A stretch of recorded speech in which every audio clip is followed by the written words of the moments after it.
வணக்க மக்களே, சற்று முன் வெளியான செய்தி ஒன்று வெளியாகியுள்ளது. ஸ்கெட்ச் திமுகவிற்கு இல்லை, அதிமுகவிற்கா? அடியோடு தூக்கிய விஜய் அவர்கள், பதறி ஓடி வந்த எடப்பாடி, என்னாச்சு?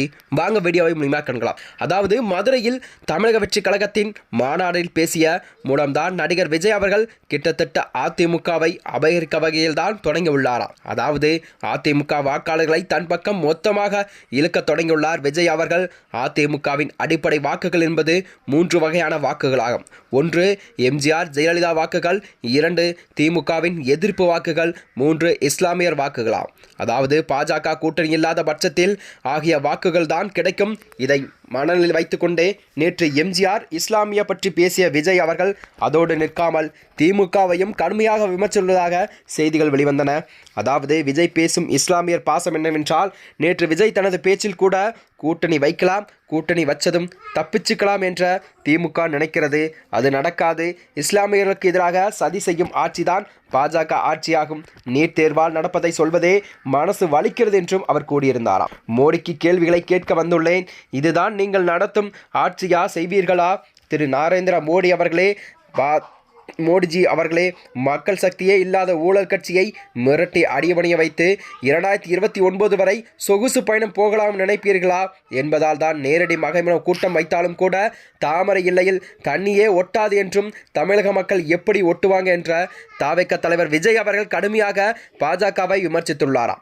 அது மட்டுமின்றி, நீங்கள் ஆட்சிக்கு வந்ததும் ஒட்டுமொத்த மக்களுக்கு நல்லது செய்வதா இல்லையா? இஸ்லாமியர்களுக்கு கொடுத்த செய்வாயா? நரேந்திர தாமோதர் மோடியே மக்களை ஏமாற்றியது போதும். எம்ஜிஆர் இருக்கிறவரை யாராலும் முதல்வராக முடியாது. அப்படி தலைவர் அவர்.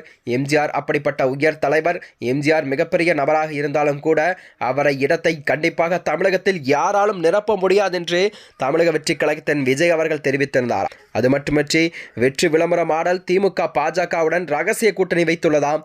ஒரு ரெய்டு வந்தால் போதும், உடனே டெல்லிக்கு போய் ரகசிய மீட்டிங்கும் போடுவார்கள். Stalin uncle, very wrong uncle, my dear uncle, Stalin uncle சொல்லுங்க, உங்களை அப்பான்னு வேற சொல்லணுமா?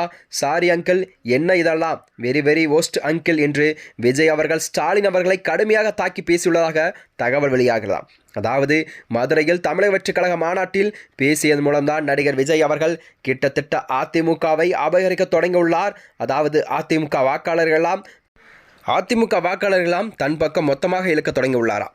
அதிமுகவை அபகரிக்கும் விதமாகத்தான் எம்ஜிஆருக்கு ஆதரவு என்பது போல காட்டிக்கொள்ள தொடங்கியுள்ளார். அதிமுகவின் அடிப்படை வாக்குகள் ஒன்றாக திமுக எதிர்ப்பு வகையில் எடுத்துள்ளாராம். திமுக எதிர்ப்பு வாக்குகளை தன் பக்கம் இழுக்க விஜய் அவர்கள் திமுகவையும் மோசமாக அடி தொடங்கியுள்ளார். அதோடு பாஜக அதிமுக கூட்டணியால் வெளியேறும் இஸ்லாமிய வாக்குகளை எல்லாம் இழுக்கவும் விஜய் அவர்கள் திட்டமிட்டு பேசியுள்ளார். ஆனால் இந்த பேச்சுக்கள் எல்லாம் ஆழமாக இல்லை என்பது வேறு விமர்சனங்கள்.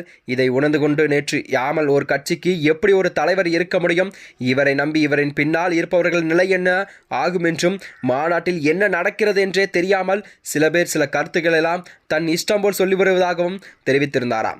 அதிமுக அப்படியில்லை. ஏழைகளை, ஒடுக்கப்பட்டவர்கள், தாழ்த்தப்பட்ட மக்களுக்காக எண்ணற்ற திட்டங்கள் எல்லாம் தீட்டி அதன் மூலம் தான் ஏற்றம் பெற்ற கட்சி அதிமுக. ஒரு மரம் நடுத்தது போல பழம் தருவதில்லை, பூ பூத்து காய்கறி கனிகளையும் கொடுக்கும். அப்படி எம்ஜிஆர் தொடங்கிய கட்சிதான் இந்த அண்ணா திராவிட முன்னேற்ற கழக கட்சி என்பதை எடப்பாடி பழனிசாமி தெரிவித்திருந்தார்.